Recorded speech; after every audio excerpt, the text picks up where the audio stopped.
This activity is designed to help you with all the chemistry calculations which are required for the AQA C2 examination. There are two main types of chlorine atom, 35Cl and 37Cl. What name is used for these two types of atom? How are the two atoms different from each other? As you can see, the two atoms have a different mass number, and if you look at your periodic table, it does tell you that the top number is the relative atomic mass.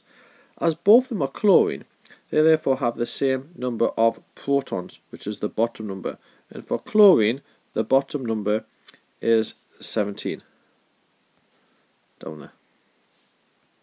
Just summing this up, atoms of an element with the same number of protons but a different number of neutrons, and these atoms are called isotopes.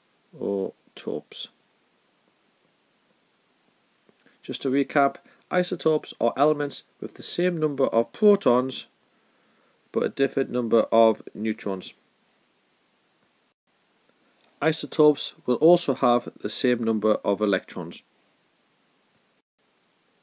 This is a past question for you to have a go at concerning isotopes, so if you like, press pause and have a go, then only press play when you'd like to check your answer. Let's go through the question. The atmosphere of Venus contains the isotopes 21H and 11H. Describe the similarities and difference in the isotopes. You should refer to the subatomic particles in each isotope. If you don't do this bit, you'll not get the marks. Let's just drag the answer over here. Remember, isotopes, same number of protons and electrons, but a different number of neutrons. You put that down, you're referring to the subatomic particles, the protons, the electrons and the neutrons. You're definitely going to get some marks, possibly 2. Then if you refer to each isotope individually, 21H has 1 neutron, 11H has no neutrons. It only has 1 proton. 21H has 1 proton, but it also contains a neutron.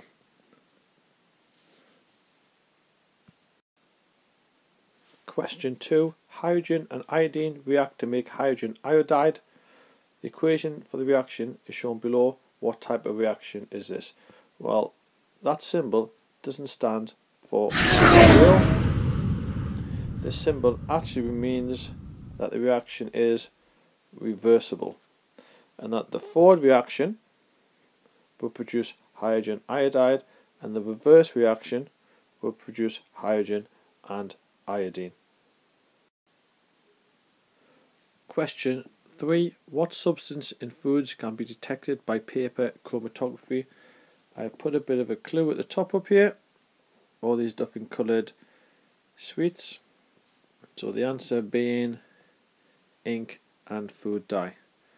Okay, so how does paper chromatography work? Well, you get a spot of a mixture, usually black ink, and you put it at the bottom of a piece of chromatography paper. This paper is then placed in a solvent, usually water. As the solvent soaks up the paper, it carries the mixture with it. Different substances in the mixture move at different rates. This separates the mixture. So this initial black spot of ink is a mixture of all these different colours, and because these different colours move up through the paper at different rates, it separates the mixture. This is a past GCSE question concerning chromatography, so it's time to press pause and only press play when you would like to go through the answer. The diagram shows the results of paper chromatography experiment. So we've had some colouring from some cake icing, and we're comparing that against some safe food colours. First question, how many different food colours were used in the colouring for the cake icing? Simple enough, count the dots. 1, 2, 3, 4. 4. Next bit of the question, is the cake safe to eat? Give a reason for your answer. Well, the answer is no. And what's the reason? Well, we don't know if all the colours are safe. If you look here, we know that this dot refers to that, so that's safe. This dot refers to that one, so that's safe, but we don't know what these two are. These are unknown. So therefore, it has to be classed as unsafe. question number 4. What is the relative formula mass of magnesium fluoride MgCl2? Well, it's time to look back at the periodic table. Make sure you're looking at the bit referring to the key. The top number is the atomic mass. And how do you work out the molecular mass? You add together all the atomic masses. Let's find the mass of magnesium in the periodic table. It's over here, so that's 24. Now we're trying to bit the fluoride. Well, fluoride actually comes from fluorine. When it bonds to magnesium, it's an ionic bond. That's why it becomes fluoride. And you see that the mass is actually 19. We've got 2 of those though, so that would be 2 times 19, and you would add that to 24. What is the mass of 1 mole of aluminium oxide? A little fact about moles, that 1 mole of anything contains 6.022 times 10 to the 23 particles. So in this case, you've got aluminium oxide, so if you had 6.022 times 10 to 23 particles of aluminium oxide, you would have 1 mole. The equation you need to remember for the C2 and C3 exams is this one here. Mr. Mole equals mass. Therefore, if you've got 1 mole, the equation becomes this. So Mr times 1 equals mass.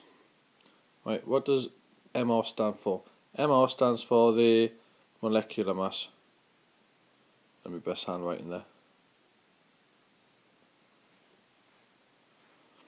Therefore, 1 equals mass divided by Mr. So if you think about this, if you divide the mass by the Mr to get 1, the Mr and the mass have to be the same value.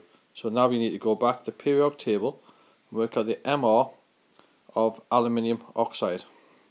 Right, so let's have a little look. Just change the colour a bit. Let's find aluminium. There it is. Let's find oxygen. There it is. Let's look at the formula.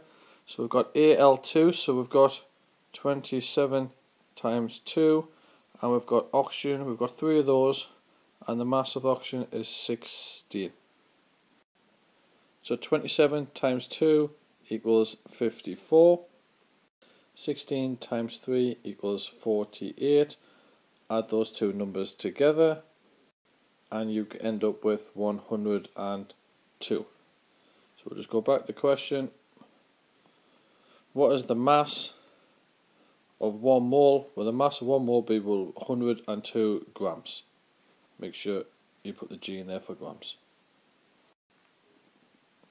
What is the percentage by mass of copper in copper carbonate? CuCO3. To answer this question, you need to make sure you've got the periodic table, and you also need to make sure that you can work out the formula of the compound if it's not given. The equation you need is this one here. So the percentage by mass is the mass of the element in the compound divided by the total mass of the compound times 100 to change it into percentage. And the masses that you use here are the atomic masses of the elements. That's why you need the periodic table. So let's work out the mass of the compound, the copper carbonate. So we know we've got Cu, so let's find that on here. There it is. We've got oxygen and we've got carbon. So how many copper atoms we've got? Well, it's 1, so that's 63.5, best handwriting again, plus 1 carbon, which is 12, and then we've got 3 times 16 because we've got 3 atoms of oxygen. Add that all together and you get 123.5. Then you need to look back at the formula and see how much copper is actually in the formula, and see we've just got 1 atom, so it's just 1 atom that would have a mass of 63.5. So 63.5 divided by 123.5 times your 100, and let's see what answer we get. And you end up with an answer of 51.4%. And underline it twice to make the answer obvious. Here's a past exam question asking you to calculate the percentage of aluminium in aluminium oxide. In this question, it has given you the molecular mass of the aluminium oxide. It's also given you the formula of the aluminium oxide. From the previous slide, you needed to remember which equation to use, and this is the equation here. The percentage by mass is the mass of the element in the compound divided by the molecular mass times 100 to change into percent. So we're looking for the aluminium. So the aluminium atomic mass is 27, but there's 2 in the formula for the aluminium oxide. So 2 times 27 would be 54. The full mass, the molecular mass of the aluminium oxide is 102. So if you had 54 divided by 102 times 100, you get 52.9%. Question number 7 is concerning empirical formula. So what is the empirical formula of vanadium oxide that contains 56% of vanadium? Well, if it contains 56% of vanadium, it must contain 44% of oxygen. Yet again, that's my best handwriting. To calculate the empirical formula, you should do 3 steps. First of all, you need to look for the mass of the percentage of the elements within the compound. Then you've got to divide by the atomic mass of the elements, and then you have to simplify the ratio. So if we take this example, so I'll just move those 2 out of the way. We'll do the first little bit. Mass or percentage of the element. So as before, we've worked this out. We have 56% vanadium, 44% oxygen. Right, the second stage, you have to divide the percentage or the mass by the atomic mass of the element. So here we have 56 divided by 51, 51 being the atomic mass of vanadium, and 44 divided by 16, 16 being the atomic mass of oxygen. That gives us the following answers. The last bit that we need to do is to simplify the ratio by dividing by the smallest answer from above. So we get 1.098 divided by 1.098 and 2.75 divided by 1.098. Oh, you get 1 to 2.5. You can't have 0.5 of an element, so we need to double everything. So we double everything. So we get 2 vanadiums, 5 oxygens, therefore the empirical formula is V2O5. That's not conditioner or shampoo, that's vanadium oxide in this exam question. This is a past exam question concerning empirical formula, so if you would like to have a go, press pause, have a go, and then check your answer when we go through it. Right, we need to do the first step, which is to identify the mass or percentage of the elements. So we've got copper and nitrogen involved. We look at the question, we've got 3.81 grams of copper, 0.28 grams of nitrogen. Second stage, divide the mass by the atomic mass of the elements. This is given to us in the question here. So we'll do that bit. And then the last bit, simplify the ratio of the answer we've just calculated. So we get 3 to 1. Therefore, the empirical formula is Cu3n. Calculate the mass of zinc chloride that is made from 6.5 grams of zinc. When answering this question, you must refer to the symbol equation. You've got your zinc here, reacting with the hydrochloric acid to form your zinc chloride. And these are the bits that we're interested in. There's 2 ways of doing this. The bit we're going to look at today, the method we're going to look at today, is called the ratio method. So the ratio method, we need to look at the atomic masses or the molecular masses of the bits we're interested in, the zinc and the zinc chloride. So I'll pull those up. Remember to use the periodic table that's given in the exam. You can find zinc and chlorine. Remember, you've got 2 lots of chlorine atoms in zinc chloride, so you must multiply 35.5 times 2, then add it to the zinc and you will get 135. Therefore, you can imagine that 65 grams of zinc will produce 135 grams of zinc chloride. The second stage is you've got to try and get this down to 1 gram. What would 1 gram of zinc produce? Well, if you divide 65 by 65, that will give you 1. But if you do that on one side, you've got to do it on the other. So you get 65 divided by 65 produces 1. 135 divided by 65. But the question asks, how much would 6.5 grams of zinc produce? Therefore, you multiply both sides by 6.5. When you do that, that's the answer. Mass of zinc chloride produced, 13.5 grams. The other method that you can use to calculate the mass of zinc chloride that is made from 6.5 grams of zinc is to use the mole method. And for the mole method, you need to remember this equation. This equation, Mr. Mole equals mass, is not given to you in the exam, but you need to learn it. Also, you need to remember to keep using the periodic table that is provided. Okay, so the first step is to calculate the number of moles of zinc. Right, so you need to rearrange Mr. Mole equals mass. So mole equals mass divided by the MR. The mass is given in the question, 6.5 grams.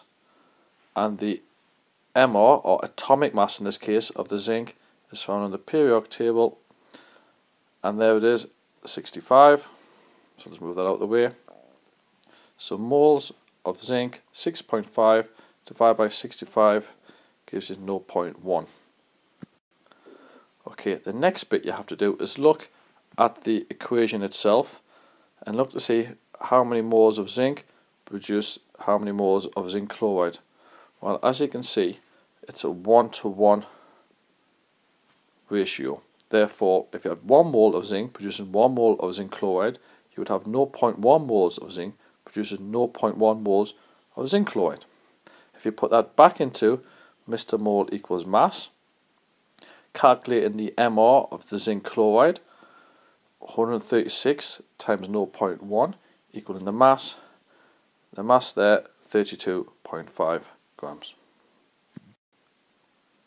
So this is a past exam question asking us to calculate the maximum mass of iron 3 chloride that can be produced from iron. In this example, I'm going to use the ratio method, so if you'd like to pause the video, have a go, and then we'll go through it. Right, first stage in the ratio method is to write down the atomic masses or molecular masses of the bits involved. So there we go there. 2 times 56. Well, why am I multiplying it by 2? Because you've got 2 ions. And also you've got 2 lots of iron chloride. So that's why we've also got the 2 on the other side. 2 times 160.5. You go through your working out. Remember that the 112 is divided by 112 to get it down to 1 gram. Then you multiply back up from the mass that is in the question, produced from 11.2 grams of iron. So that's why that number's there. When you do all that, you should get an answer of 32.5. Now it's time to try the same question again, this time using the mole method. So the first thing you must remember is the equation Mr. Mole equals mass. So if you'd like to pause the video, have a go at that, and then we'll go through it. Okay, so the first bit we need to do is calculate the number of moles of iron. So to do that, we need to look for the atomic mass of iron and also the mass of iron that we're using. So I've identified those numbers, rearrange Mr. Mole equals mass, so that mole equals mass divided by molecular mass, but in this case that would be the atomic mass. 11.2 divided by 56 gives me 0.2 moles of iron. For the next stage, you need to refer back to the question and work out the ratios. We've got 2 moles of iron reacting to produce 2 moles of iron chloride. So if I've got 2 moles of iron producing 2 moles of iron chloride, I will get 0.2 moles of iron producing 0.2 moles of iron chloride. We put this information back into Mr. Mole equals mass, so 162.5 times 0.2. Remembering that 162.5 is the molecular mass of the iron chloride. When you do that, 162.5 times 0.2, you get an answer of 32.5. Question number 9. Calculate the percentage yield if 9 grams of magnesium sulfate was made from 4 grams of magnesium oxide. The first thing you have to do is be able to write a balanced equation. So if you need to, start off with the word equation, and from the word equation calculate a balanced symbol equation. Remember that the back of the periodic table that you were given in the exam, on the back of this bit you have all the ions and cations. So from that, the positive and negative ions, you'll be able to work out magnesium sulfate's formula, sulfuric acid's formula, magnesium oxide's formula. I'll just move that back out of the way. Before you can calculate the percentage yield, you need to work out the theoretical yield. So for that to happen, we're going to use the ratio method. So we've got magnesium oxide producing magnesium sulfate. So let's work out the atomic masses and molecular masses for those. So it's all going to be molecular masses. So 24 plus 16 and 24 plus 32 plus 16 times 4. There's the answer there. The next thing we need to do is imagine that in grams, so 40 grams will produce 122 grams. If we get that down to 1 gram, we'd have to divide everything by 40. In the question, it says how much would be made from 4 grams. So we need to multiply everything by 4. So 4 would be 120 divided by 40 times 4, which would actually equal 12 grams. So theoretically we should get 12 grams. We only got 9 grams. So to work out the percentage yield, you get what you got divided by what you should have got times 100%. This therefore would produce 75%.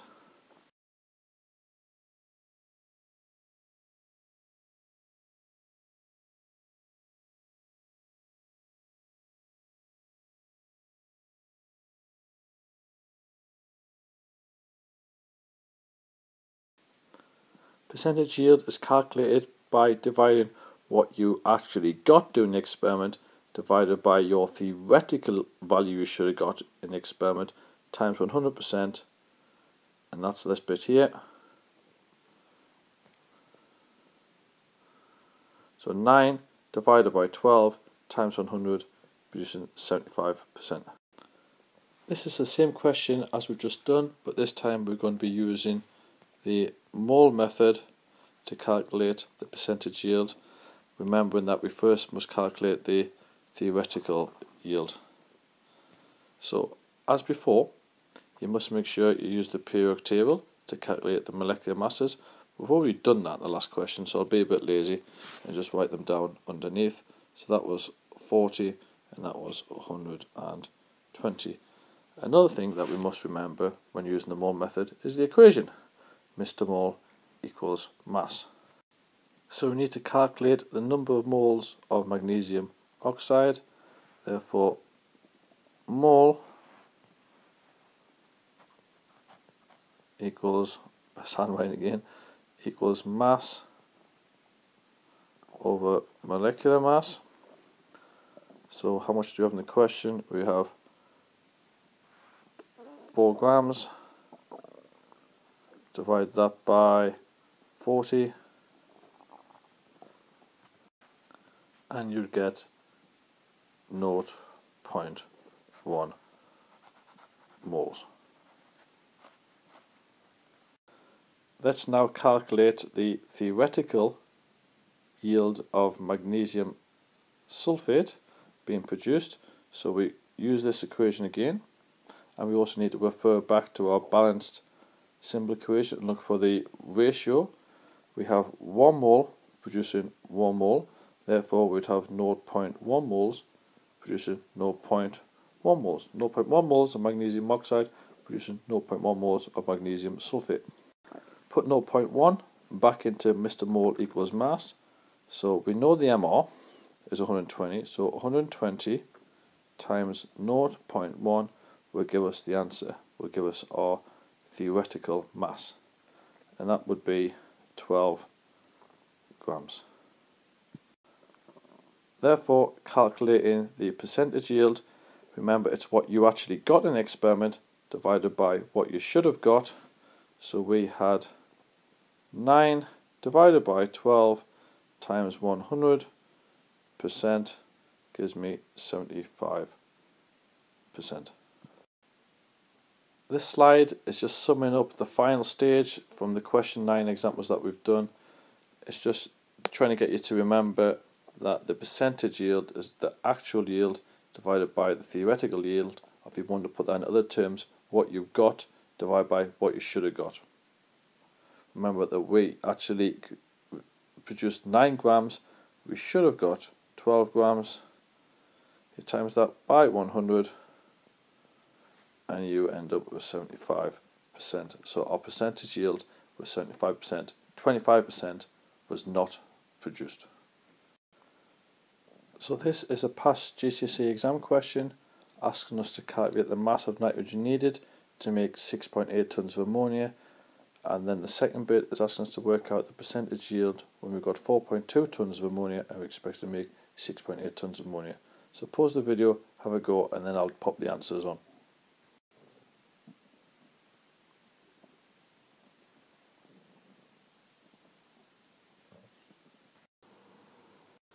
This is the calculations required for the mole method. Remember, you've got to refer to the balanced equation. You then work out the moles of ammonia, then use that value to work out the mass of nitrogen. Remember that it is a 1 to 2 reaction, so you have 0.4 moles of ammonia. You need 0.2 moles of nitrogen to produce that 0.4. Further information on this question can be found by using the following web address and going to the HACAScience YouTube channel.